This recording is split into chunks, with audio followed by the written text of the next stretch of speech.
Well, the creation of India's 29th state has spurred a ripple effect, with calls from elsewhere in the country for more new states to be created.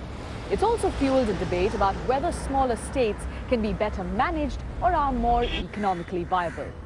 To discuss this, Samir Hashmi caught up with Subir Gokarn, Director of Research at Brookings India and former Deputy Governor of India's Central Bank, and asked if smaller states were more effective when it comes to implementing economic policy.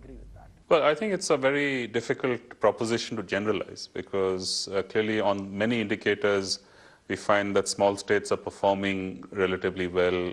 For example, Goa as a small state, of course it was a union territory before, has tended to be quite high up on the list of human development indicators and so on. There are different reasons why states are formed. If you go back to 1956, it was essentially linguistic, which resulted in both small and large states.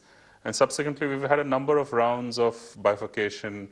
I think what really should go into this calculation and this judgment is if a small state is formed, what is the economic logic of that state? Is the bifurcation or the downsizing of the state going to help it exploit that competitive advantage as it moves forward? That's the basis on which you might say that indicators will improve. Human development indicators, indicators relating to both economic growth and welfare.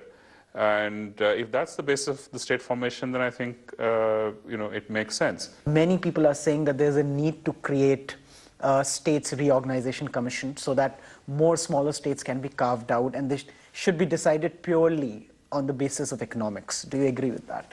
Well, I don't think you can do anything purely on economics. Clearly, the socio-cultural, linguistic, ethnic factors have to be taken into account. If you're going to create a new state, if you're going to bifurcate a big state into smaller ones, we have to be concerned about how this is going.